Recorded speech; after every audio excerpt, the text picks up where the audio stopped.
Hello guys, what is up? It is your boy Prince of Otis back here with the fifth part of What If Deku at the Gate of Babylon named Byproduct. I have done my daily exercise routines, therefore I am ready to now record a video for y'all.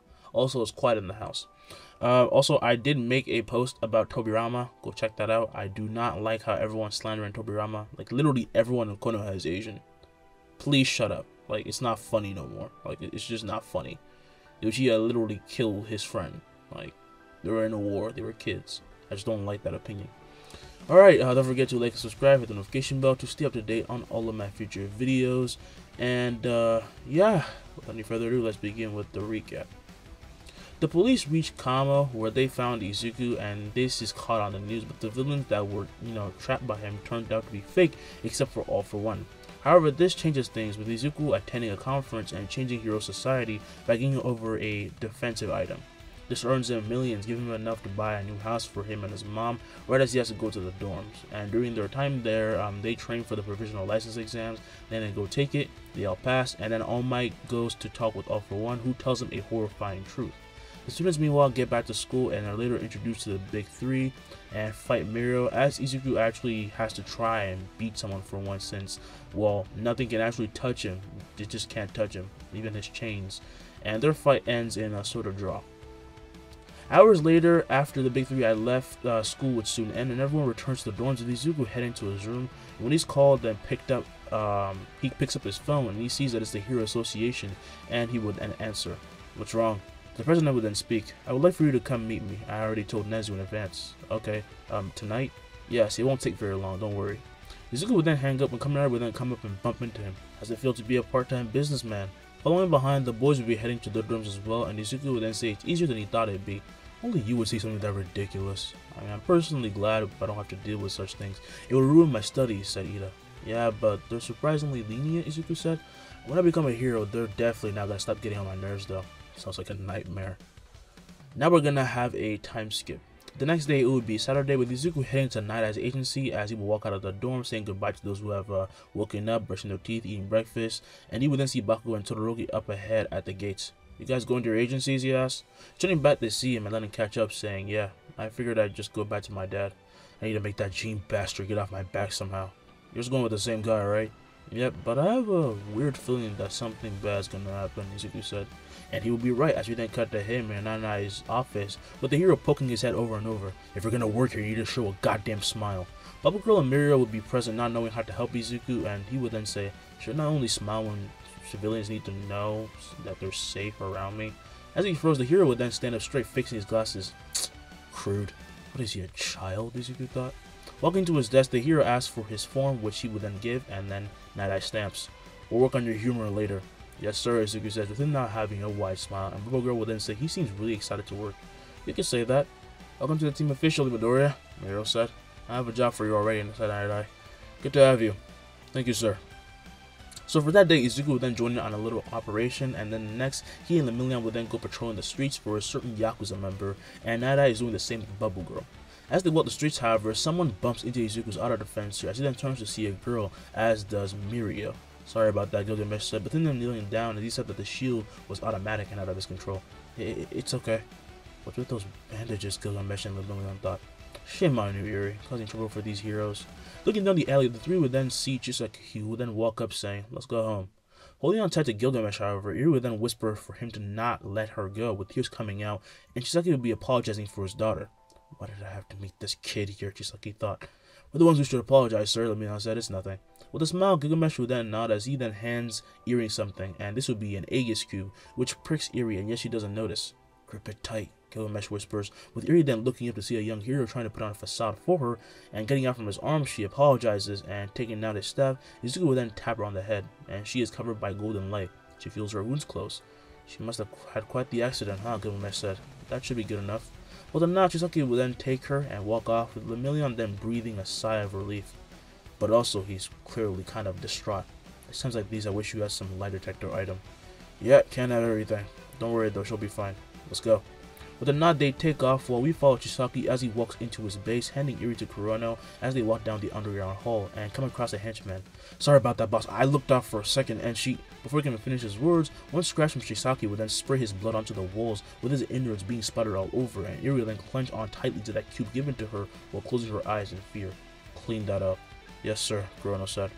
As they reach the experimentation room, Eri is then led down with her naturally holding up her arms as if by instinct for her bandages to be removed. Wait, she's healed? We met Midoriya Izuku today. He was quite generous. Come on, Eri. She walks into the chair with her eyes going practically dead as she's strapped down, and Chisaki will then take off his gloves before then washing his hands. Kneeling down, he then reaches for her arm and has another scalpel in the other hand, and Eri will then be clenching the cube even harder when another henchman will then enter the room, saying, "Hey boss, we..." However, in that instant, he's cut off as Chisaki is then sent flying as the contraption holding Eri is then completely destroyed by a golden force field, and Chisaki would then manage to land, with he and everyone looking forward to see the girl get up, and the barrier would then slowly disappear. It can't be, Kurono said. Walking forward, Chisaki with heavy breath would then reach for Eri, but he's then pushed back by the barrier, and it then shows itself, and looking around, Eri would then look back down at the cube, and she opens up her hand. It's an Aegis cube! Shit! He must have given it to her, Chisaki said. Eri, put it down. Hiding the cube away, however, she would then run past them, and they are knocked back by the barrier, and Chisaki yells for everyone to get her. As she runs, we then head to Night Eye's office, with this table covered by a golden tablecloth, and atop it is a luxurious lunch for everyone, filled with their favorite foods. Oh my god, this is good, Bubble Girl said. This must be saving so much on food. Yep, we only cook like once a week, just for fun. Give me an apple. An apple then pops out from the cloth as he grabs it and bites into it, and Night Eye will then bite into some takoyaki as he points his chopsticks to Lemillion. You and Gilgamesh need to keep your hands off this for now. We're gonna start an investigation. Yes, sir. Oh, and you might need this, Izuku said, with him taking out a floating mirror from his gate, and it flies to Night Eye, who says, use this during the exams. Yes, it'll give you a view about 1 mile off. It might help you catch these dealers or whatever. Night Eye would then take it, saying thanks, and from here on out, the story would go about the same. Nothing really changes until the information is gathered about where Eri resides, and so heroes gather the police and are around the Hasaikai mansion at 8:30 a.m. Walking forward, the lead officer would then say, once they open up, I'll read the warrant and we'll head in, end this very quickly, alright? We get it, you don't trust us, Rocklock said. I don't think that's what he meant, man. I mean, we should just finish this up quick, right? Yeah, just chill out, Rocklock. The officer would then reach the gate and is about to call for someone when a giant quirk user would then rip the gate off its hinges, throwing part of the SWAT team to the sky. It's too early for so many guests, he yells. As the officers are about to crash, they are then caught by Enkidu right as from behind. The Yakuza's neck is then wrapped up, as are his arms and legs, before he's then strung up to the air by the same chains. The officers are then put down safely, with Ryuko then saying that she'll stay with her team to make sure that the giant doesn't do anything, and so everyone heads forward into the actual building, and there are no people actually outside. However, as they head in, a horde of these Yakuza attack them, halting their charge, but running in front of everyone. Gilgamesh will then make a gate that releases his never-ending chains, grabbing each and every person and completely restraining them. Seeing this up close is insane, Fakum thought. I'm sending them outside, Gilgamesh said. Alert the heroes out there.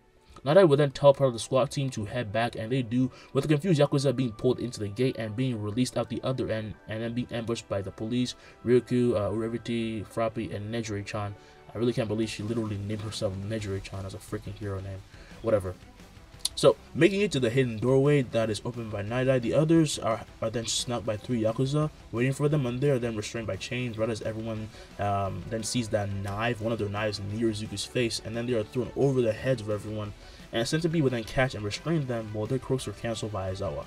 Bubble Girl and Centipede then stay with some officers to restrain them and put some cuffs on them, while the others head down the stairs and run through it, and then they find a wall blocking them as they reach middle ground.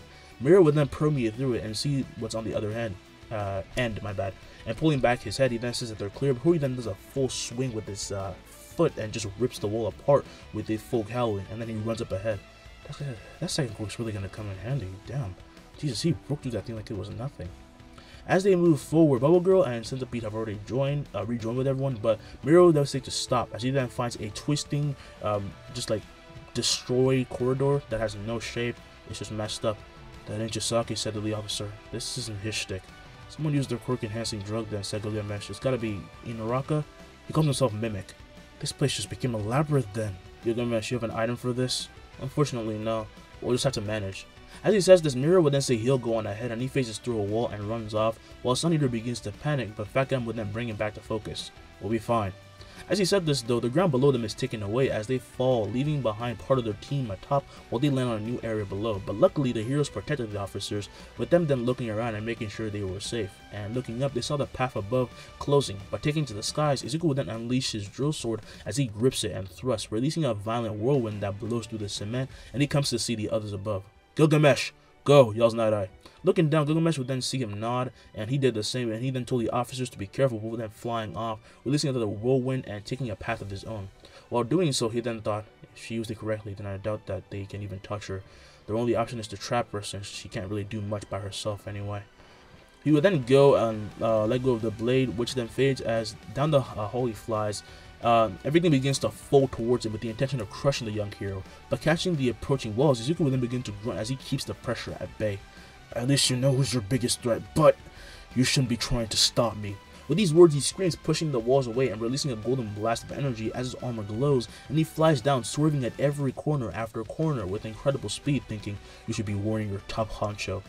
As he goes hyperspeed, he would then just check everywhere he can, no matter how hard Meg tries to stop him. It just doesn't work.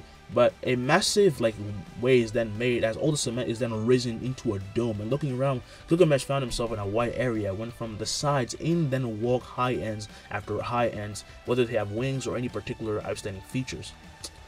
"Went up to leave this to Lemillion Senpai," Gilgamesh said, as he would then raise his hands to the sky, unleashing his blades in a circular formation behind him. He reaches for two hilts, taking out two daggers as his eyes pulse with golden color, and Hyans would then screech and leap to or fly to the hero.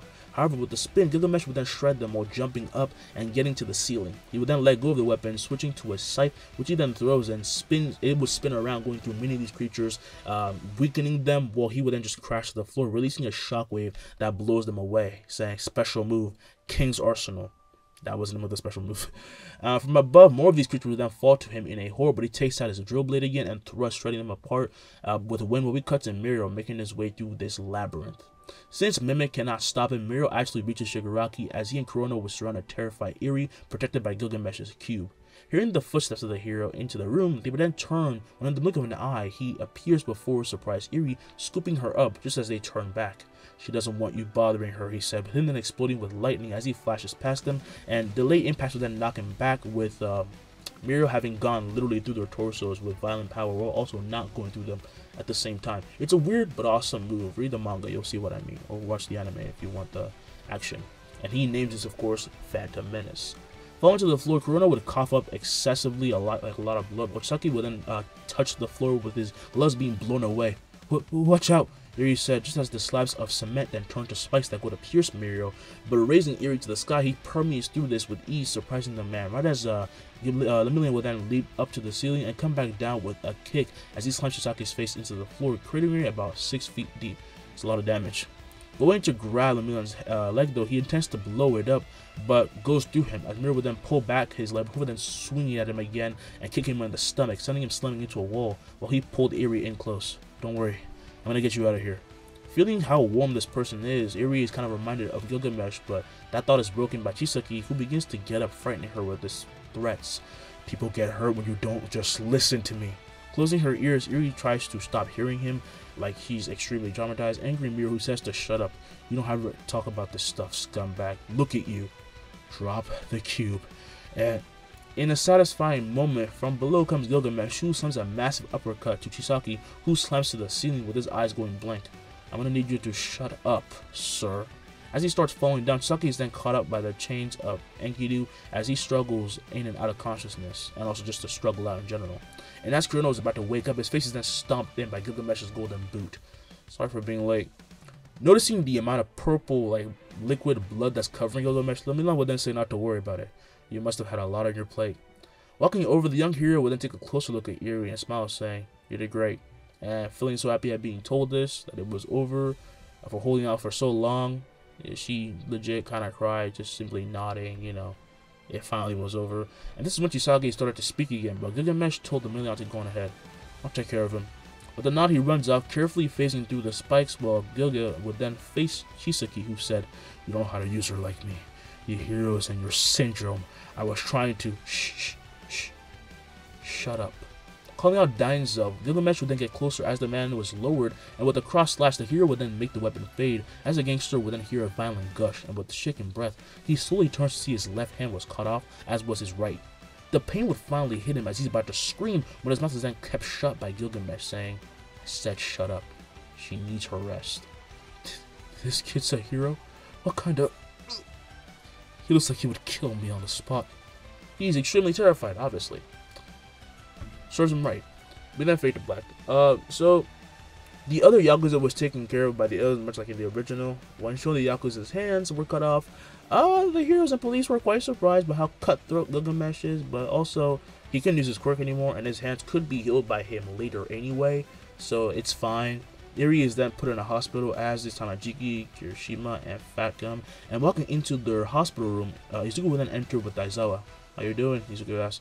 It's nothing much, you know how it is." As he approached, Izuku would then take out his staff and tap Kirishima on the head as he glowed, and Fat Gum was tapped as well, and as well as a sleeping Tamajiki, and all their wounds would close up almost instantaneously as the two heroes would unravel themselves of their bandages. "I don't suppose you got a food-making item," and before he can finish his sentence, a golden table was then put before him, as the hero would then look at it and then look at Izuku, asking what this was for. "Just say what you want," Aizawa said. "Okay, a rice ball?" From the tablecloth then pops out a rice ball that the shocked hero catches and bites into, saying it tastes amazing and it's actually real, and Kirishima would then run over asking why he didn't use this during the camp. "I wasn't allowed to, since I figured it'd be too easy that way." "Yeah, I guess that's true. I want some takoyaki." As he said this, a plate full of them pop out, and he catches it and begins to eat, and Fat Gum would then ask for more and more food, saying Izuku was an amazing hero, and the young man said he didn't really do much. "I think you do a lot." A little bit too much," said Fat Gum. "Be a little confident. I was told that come off as arrogant sometimes, so I'm trying not to." "Well, it's good to know you're trying to change them. Good work today." With a smile, Izuku would then nod and be cut to the dorms. As everyone gathered in the main area, they paced back and forth or just sat down, worrying, wondering if their friends were okay, when Mineta would then yell that they had just arrived. Swarming the four, they asked if they're okay as they enter the room. "We saw everything on the news," Momo said. "Here, have some chocolate." And Sato would then hand them a little plate, with Izuku then coming and taking a bite, saying that it was pretty good. "You guys are fine then? You don't look worried." "I mean, everything went pretty good, so yeah," said Kirishima. "I never felt better, honestly. They saved the little girl like heroes." "Right?" Izuku said. "I feel amazing. I mean, I say we actually celebrate. I was thinking we have some fun." "Oh yeah, bring that thing out," said Uraraka, and as he said this, everyone wondered what he meant, and walking past them, he made his way to their living room table, popping out his golden tablecloth. "He can give you any food you wish for example, cola." As he says this, a huge bottle pops up and he grabs it, smiling, saying, "Let's go crazy." Excitement will then fill their eyes as they run over, saying that he should have just shown this earlier, and then they go crazy, asking for as much as they can. "Well, you bastards better leave some room for me." "Just screaming works that way too," said Izuku. "Don't tell me what to do." This is obviously Bakugo. I don't gotta spell it out for you. You know what I think. He just yells like that for no reason. So they have some fun, but it also means that they have to work out later to get some of that stuff out of their system. But hey, kids gotta indulge sometimes. But time would pass as usual, and later the culture festival is announced, which everyone gives ideas of to Izuku, Momo, and Ida. They couldn't figure out anything in class, so they did so in the dorms later. Nothing changed on that part. That's why I'm not really gonna cover it. Literally nothing changes. Jiro still takes up her role as main vocalist. After that, someone calls Izuku and Mirio a few days later to enter the room of Eri because she wanted to see them. And Mirio said, "Sorry we couldn't see you earlier." We took a seat with him, then handed her a basket full of many kinds of fruits. "I bet you're a peach girl or something like that. We brought everything, so pick one." He brought everything. He's just trying to include me. "I didn't do anything," Izuku said. With a nudge to his shoulder, Mirio would then make Izuku say, "Fine, we brought everything." "Well, I like apples the most," Eri said. "I knew it," Mirio said, and he would then cut up some apples in a basket for her, and after she took some bites, she then asked, "Can I know your names? I forgot to ask last time." "Oh, sorry, I'm Mirio. Hero name Lemillion." "Izuku. Hero name Gilgamesh." "Hero name? It's like a code for us, I guess you could say," Mirio said. "Okay, I just wanted to say that I'm sorry. If it wasn't for me, all those people wouldn't have gotten, literally no one was hurt." As she stops and, stops hanging her head in sadness, she looks up as Mirio and Izuku would then nod, like literally no one was hurt. "He healed everyone," Mirio said. "Don't worry about it. Okay, no one blames you." Patting her on the head, he says that now that they saved her, they just ask that she simply smile more from now on because she deserved it. However, as she tried to smile, she quite literally couldn't, had to pinch her cheeks and force herself, but she just couldn't. "Sorry, I forgot how to do that." This moment is quite heartbreaking and shows that Eri, while no longer being abused, still has part of her trapped by trauma to the level that she can't even willingly smile anymore. And with the turn, Izuku would then head to the door and ask Aizawa on the other end something, while Mirio and Eri would then try to listen in on what he was asking. And after he was finished, Izuku would then turn saying, "How do you feel about coming to a festival with us?" Realizing what he's trying to do, Mirio would then say that they have a festival on the way that she should join in. There are toys, a lot of awesome people, and even sweeter apples. This mere suggestion of apples what truly motivated her as she was drooling for and said that she would love to come. I want to be friends with a lot of people and get to know a bunch of you. We're going to be such good friends to you. Don't worry about it. You'll get sick of us, Mirio said. Yeah, I know the feeling very well. Midoriya, I'm just joking. Jeez. In the following month, when the festival is set up, the same motivation is set for 1A, which is to be a little bit spiteful towards those who feel that 1A sucks, which is extremely stupid. How is it their fault that they're awesome? Get a life. But Gentle Criminal doesn't even near the school, as he's very well that he's aware that he would fail. For one, Izuku's barriers there, they can't be influenced by quirks in general. They don't cancel them or anything, but they just don't work on them. Even Aizawa can't do anything to them. It's not about quirks. It just doesn't let anything through. So, yeah, he's just not going to do that. When he went to rob a bank, he failed like 2 times in a row because of a barrier that was put around it and the safe. And it was put on YouTube. People just made fun of it. It was just fun for him. I guess he was getting more publicity, but that's it. He wasn't going to try. Also, he would have gotten his ass beat anyway. After it all ends, there isn't much hate between the classes anymore, as there never should have been in the beginning. And when they still put a lot into the performance anyway, it's very appreciated. Then the class went to see other performances after they cleaned up theirs, the area that they were using, and they saw other classes watch the pageant with Eri joining them, and soon the sun began to set as Eri walks with Izuku and Mirio to the gates. Can't go with you, sorry, I have to stay and help other people clean up, Izuku said. Nah, it's okay, said Mirio, I'll go with Aizawa-sensei. With a nod, Izuku would then kneel to Eri, asking, how was today? It was really fun, everyone was so amazing. This brings a smile to Izuku, who pats and ruffles her hair, saying, that's good. I even got you a gift. Holding his hand out, he summons a gate which releases a caramel apple, lighting up the eyes of Eri, as Mirio would then say that he couldn't find any, as expected on my Kohai. Handing the apple over, Izuku would then say, your Kohai has a magical clock that can literally make any food he wants. Don't blame yourself. Aizawa would then walk up at that point, asking if they're done, and they say that they are, and he has Mirio and Eri follow him as they start to leave, and Eri would then wave goodbye, as Izuku would do the same. I really need some sleep after this, Izuku thought. I wonder when we'll meet again. As everything gets wrapped up at the end of November, when it rolls, the end rolls in, surprisingly, Eri comes to live at UA, as Kirishima, Uraka, Siyu, and Izuku are told this by Aizawa, Mirio, Tamajiki in the living room. Nejire is also there, but also it was kind of implied, they're kind of a package. And they had just come back from school. So Izuku would ask, how'd this happen? Well, it's not like she can just stay in the hospital forever, said Aizawa. It's like having a little sis like Kirishima, it'll be fun. Siyu would then say, I hope you enjoy your time here, and she would then say, hi again everybody.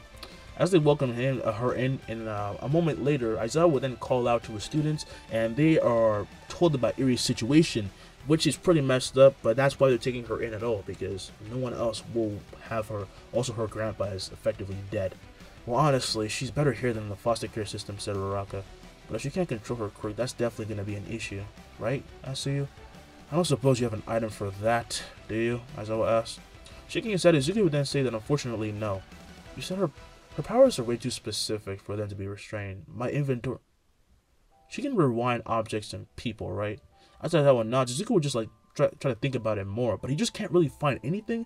But then something clicks, and he then runs in with everyone following, asking what's wrong. And as he barges back into the common area, the other 4 would then turn to him. You look scary, Midoriya, said Tamajiki. Coming and kneeling to Eri, he says that he knows, but that doesn't matter right now, and he would then hold his hand out as a stone tablet would then fall from a gate, catching everyone's attention, and even says, I have an idea. Holding his hand to her head, he then begins to inscribe something on it, and as he takes his hand back off, a red mark is seared onto it before then fading. Now every time you feel your body in pain or you're scared, your quirk is going to go out of control, you'll turn it off. Really? Eri asked. Really? Everyone asked. I thought you said you didn't have anything. Again, I have a lot of things. I actually lost count. I've gotten over 1 million items now. That's insane, everyone thought. As he stood, Aizawa would then come and inspect the tablet, asking how this works, and Izuku says that it basically lets him put commands on people. It's not that her quirk is being stopped automatically, she herself will turn it off, even if she normally would never be able to. That'd be really good to interrogate people, said Nejire. As the tablet fades, Izuku would then say that's true. I really need to inspect my gate. Yeah, I think you probably should, for all our sakes. You're saying that like it's my fault. Wait, you just want to enter it with me, don't you? Of course I do, man. You're just stating the obvious here. You can enter that thing, Nejiro said. Ooh, take me. No, please. Aizawa-sensei, I would like to join as well, said Aizawa. This leaves Izuku surprised, as he would then see they're all eager, and Izuku would then turn to see Eri. What do you think? Can I come too? As the students would chuckle, Izuku would then sigh, saying, you know what? Why not? If anything, it'll be a fun expedition. They will get excited as it legit sounds fun, and Aizawa can record what Izuku has in there so they can prevent villain attacks and do so much more, but they weren't going to enter it today. For now, Eri had to be settled into her own room. Well, one day we'll then gather and wait for some guests, actually. They pass out cocoa to combat the little cold coming in and just chill out, talking in their own little groups when Ida will then see the door open, and as everyone stand to welcome the Wild Pussycats who pose now in their civilian wear. It's great to see you guys. My little kitties have been well, said Pixie. They gather up as the cats will then give gifts over that they brought, and coming to Izuku, Tiger apologized for them not being able to help him last time. You don't need to worry about it. I got a massive fortune from it. And he then said this with a thumbs up, and Tiger chuckled, saying he did tremendously profit from that. And Pixie would then say, hey, look here. She then points out the massive picture of a magazine with Izuku posing on it with the same peace sign, making his class burst into laughter as he would then blush in embarrassment. Izuku Midoriya, the young self-made billionaire, said Pixie. You got quite the title. Dude, I'm happy for you, but that picture is just... It was the spur of the moment, Izuku said. Yeah, we can tell. He's really that important? You're really that important? Kota asked, and Izuku would then look to him, saying, no. He's trying to be humble, don't listen to him. He's awesome. The picture is just wow. You guys need to pick a side, okay? Izuku said, with him then approaching Kota and asking when he started wearing the same shoes as he does, and he looks back to the steps where he had put the shoes, and Kota would get nervous and embarrassed, as Mendeley would then come up saying, isn't it adorable? No, it's completely random. Shut up. Well, I don't really care. I was just asking, Izuku said. I don't care about anything. Some might say I care too much. Those people were idiots. That's a pretty rude thing to say. As a back and forth begins, Mendeley just walks up, letting them just continue because Kota has been waiting to say hello to Izuku, but he's still a bit nervous, and this way they can divulge into conversation more naturally. How did I mess that up? Which they do, but while they do, we will cut to a few hours later to the JP Billboard chart as All Might would bow to a crowd of silent reporters. What did he just say? All Might's retiring? The heroes backstage, when seeing and hearing this, are completely surprised, especially Endeavor. The hell did he say? Well, isn't this a twist, Hawks thought. As he stood straight, the questions would start to roll in as they asked mostly why, and everyone is then calmed down by him as he says that his quirk has an expiration date of sorts. I've been left behind. This body of mine is no longer fit. People have always been curious about my power. Well, there's a story for you. This is why I've been going off so much lately, but it's time to pass my mantle to my friend, Endeavor. Hearing this only makes the Flame Hero more mad, and yet he just cannot move or do anything. It wasn't his choice if All Might wanted to leave or stay. However, of course, more questions are asked, and that day, things change quite fast. When this is announced on TV, the news, it sends out ripples, eruptions of conspiracy theories, and a bit of panic. A lot of questions as well, obviously. Had All Might still gotten hurt the way he did in the original, though, things would have been way more scary, but All Might retired of his own politician, and people had to take it at face value. They weren't as scared as before. It was just like a safe, low retirement. Come out of nowhere, but, you know. In the following days, Endeavor had to also face an experimental high end after his rank rose, with he and Hawks, of course, being met up, but it's too strong, Endeavor thought as he's then sent crashing to a building when he's then caught and taken in by a barrier, with him then crashing at the front step of a hospital. Those gathered at the front worry as they look up, seeing the Nomu bashing the barrier trying to get in. Get inside. As he stands spewing blood, Endeavor would then yell for them to go in, and the worried people would then do so, as Endeavor would then look up, seeing the monster having its brain jabbed by multiple flying feathers from Hawks, only for them to bounce off. Hawks, upon seeing this and sees the creature, twist his head and smile as it would then leap to him with incredible speed off of the barrier and grabbing him by the head and smashing it into another barrier as it tries to destroy a building. Every single building here has an Aegis cube, so people are safe, but they can only watch as the heroes are basically decimated, including the newscopter, as they will be trying to report the situation. Ladies and gentlemen, this creature overpowered both the number 1 and 2. If it weren't for Izuku Midoriya's items, it's safe to say we'd all be screwed right now. Ah! Watch out! As she screams, she sees the Nomu flying to their copter, looking for the, for some destruction, but it still couldn't. The barrier was on them as well, and it was kind of interested. Or why can't I hit? I want to destroy.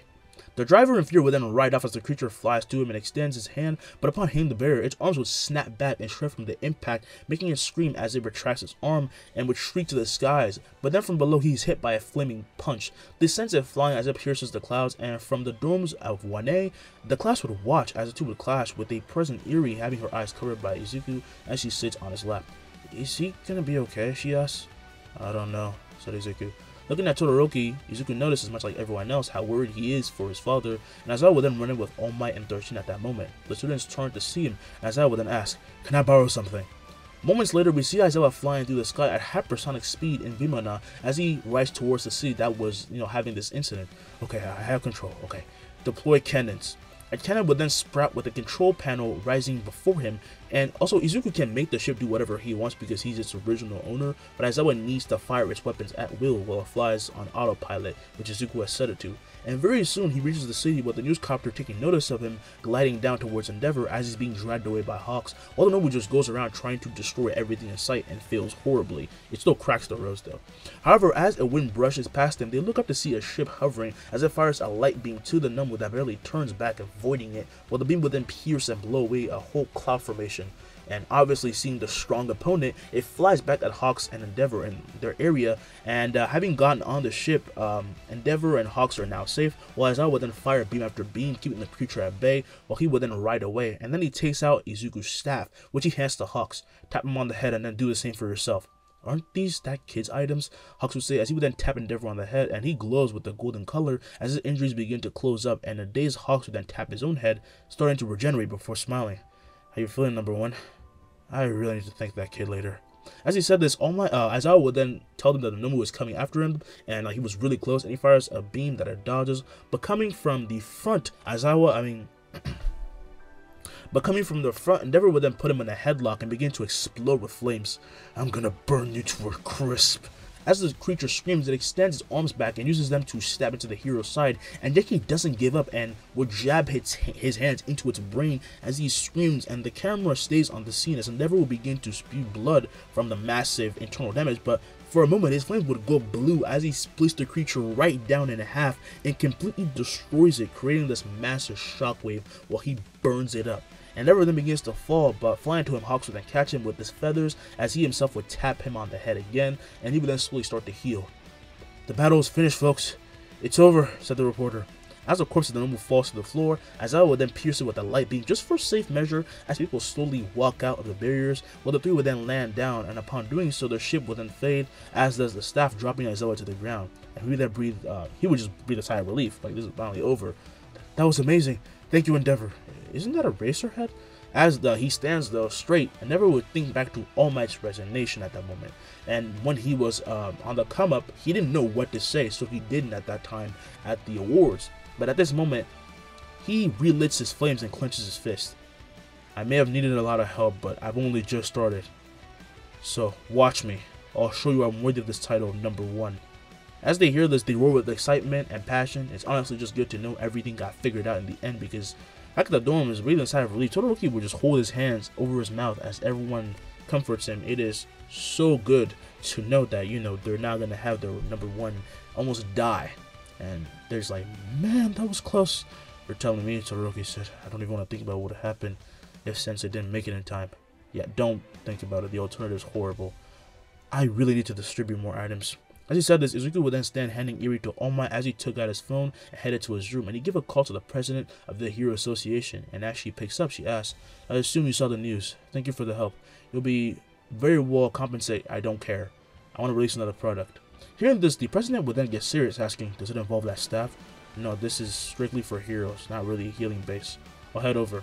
The president would then say okay, and they both hang up as the boy would then head to his room and get ready. While back in the common area, Eri would then ask why Izuku looks so serious, and Momo said, you'll probably find out in a few days. And indeed they all did.